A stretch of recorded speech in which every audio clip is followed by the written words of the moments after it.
सभी परीक्षार्थियों का फिर से अभिनंदन।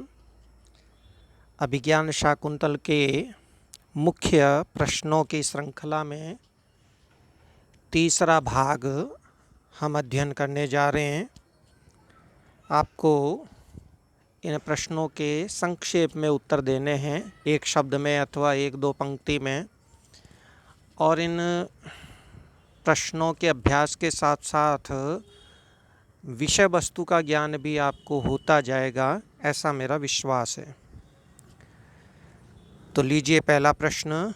ग्रीवा भंगाभिरामं मुहुरनुपतति स्यंदने बद्धदृष्टिः इत्यत्र कस्य वर्णनम। इस तरह के प्रश्न भी आ सकते हैं जो आपके विषय वस्तु से संबंधित समझ को परखते हैं।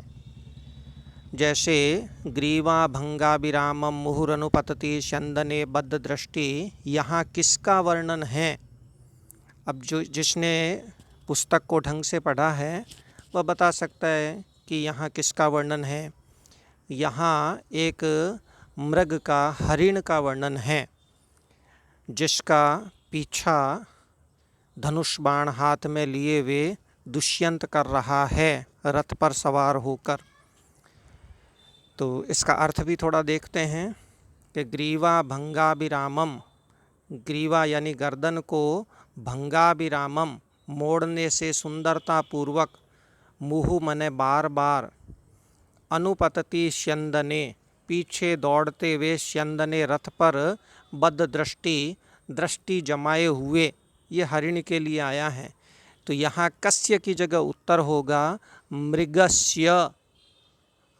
कस्य मृगस्य, मृग का वर्णन है, षष्ठी में उत्तर कस्य मृगस्य वर्णनम। और इसी हरिण का पीछा करते करते दुष्यंत अपने सारथी के साथ महर्षि कण्व के आश्रम में पहुंच जाता है, जो आश्रम मालिनी नदी के तट पर बसा हुआ है। और जब दुष्यंत आश्रम में पहुंचता है तो उसकी अगवानी के लिए, उसके स्वागत के लिए धर्मपिता कण्व उपस्थित नहीं हैं। वो शकुंतला के दुर्भाग्य की शांति करने के लिए सोम तीर्थ गए हुए हैं। तो अगला प्रश्न, शकुंतलायाः मातुर नाम किम। शकुंतला की माता का नाम क्या है? माता का नाम मेनका। मेनका शकुंतला की माता का नाम है। विद्यार्थियों, आपको पता होगा कि महर्षि कण्व तो नैष्ठिक ब्रह्मचारी हैं, आजीवन ब्रह्मचारी रहने वाले हैं। उनके शकुंतला पुत्री नहीं हो सकती है। वस्तुतः कण्व उसके धर्मपिता हैं, शकुंतला का उन्होंने पालन पोषण किया है। शकुंतला के वास्तविक माता पिता हैं विश्वामित्र, और माता का नाम है अप्सरा मेनका। तो शकुंतलायाः मातुर नाम किम। शकुंतलायाः मातुर नाम मेनका। आश्रम मृगोऽयं न हन्तव्यो न हन्तव्य इति कस्य कथनम। आश्रम मृगोऽयं, यह आश्रम का हरिण है, यह तपोवन का मृग है। न हन्तव्यो न हन्तव्य, इसे नहीं मारना चाहिए, नहीं मारना चाहिए, यह किसका कथन है? तो जब मृग का पीछा करते हुए वो तपोवन में प्रवेश कर जाते हैं तो वह तपोवन मृगों के लिए एक तरह से अभयारण्य है। और उसी समय दो तपस्वी आते हैं, हाथ उठा करके राजा को रोकते हुए कहते हैं। उनमें से एक तपस्वी, जिसका नाम है वैखानस, वो कहता है आश्रम मृगोऽयं न हन्तव्यो न हन्तव्य। तो कस्य कथनम, कस्य जो बोलने वाला है उसका नाम, ऋषि का नाम है वैखानस। कस्य वैखानसस्य, जैसे राम रामस्य, उसी तरह वैखानस वैखानसस्य। तो ये वैखानस ऋषि का कथन है। भवितव्यानां द्वाराणि भवन्ति सर्वत्र। राजा उसके कथन को मानता है वैखानस के और मृग को जाने देता है।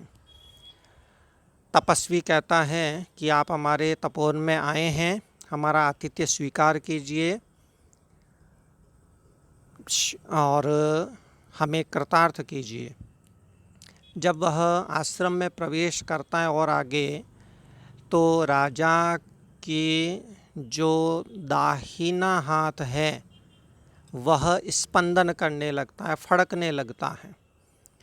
तो राजा कहता है भवितव्यानाम द्वाराणि भवन्ति सर्वत्र, कि होनी के द्वार सर्वत्र होते हैं। उसके कहने का मतलब यह है कि ये आश्रम है, ये तपोवन है और यहाँ मेरा दाहिना हाथ फड़क रहा है, तो ऐसा संभव नहीं हो सकता है। दाहिने हाथ के फड़कने का मतलब है एक सौभाग्यशालिनी स्त्री की प्राप्ति होना। वामेतर करस्पंद वर स्त्री लाभ सूचक, ऐसा सगुन शास्त्रों में लिखा हुआ है। वामेतर करस्पंद, दाहिने हाथ का स्पंदन, फड़कना, वर स्त्री लाभ सूचक, सुंदर स्त्री की लाभ की यानी प्राप्ति का सूचक है। तो राजा कहता है कहाँ ये आश्रम और कहाँ इस तरह का ये सगुन होना, लेकिन फिर वो अपने मन को सांत्वना देता है कि भवितव्यानाम द्वाराणि भवन्ति सर्वत्र, होनी के द्वार सब जगह होते हैं, होनी होकर रहती है। तो यह किसकी उक्ति है, आपको स्पष्ट हो गया होगा। कस्य दुष्यंतस्य, दुष्यंत ने कहा है, तो कस्य दुष्यंतस्य उक्ति ही। अगला प्रश्न, अभिज्ञान शाकुंतलस्य श्रेष्ठः अंकः कः। अभिज्ञान शाकुंतल का श्रेष्ठ अंक कौन सा है, सबसे बढ़िया अंक कौन सा है। आपको मालूम होगा अभिज्ञान शाकुंतल जो कालिदास द्वारा विरचित एक महत्वपूर्ण सबसे सुंदर नाटक है। इसमें कुल मिलाकर के 7 अंक हैं, सप्त अंकाः सन्ति, 7 अंक हैं। इसमें चौथा अंक जो मध्य में है वह सर्वश्रेष्ठ माना जाता है, नाटक का प्राण माना जाता है। इसमें शकुंतला की विदाई का बहुत ही कारुणिक दृश्य उपस्थित किया गया है। आपने ये भी पढ़ा होगा, काव्येषु नाटकम रम्यम, काव्यों में नाटक रम्य है, नाटकेषु शकुंतला, और नाटकों में अभिज्ञान शाकुंतल। तत्रापि च चतुर्थो अंक, और उसमें भी चौथा अंक सर्वश्रेष्ठ है। तत्र श्लोक चतुष्टयम, और उसमें भी 4 श्लोक तो बहुत ही महत्वपूर्ण हैं, तो उनका अध्ययन भी आपको कर लेना चाहिए। अस्तु, नमो नमः। फिर से देखेंगे, तब तक के लिए धन्यवाद।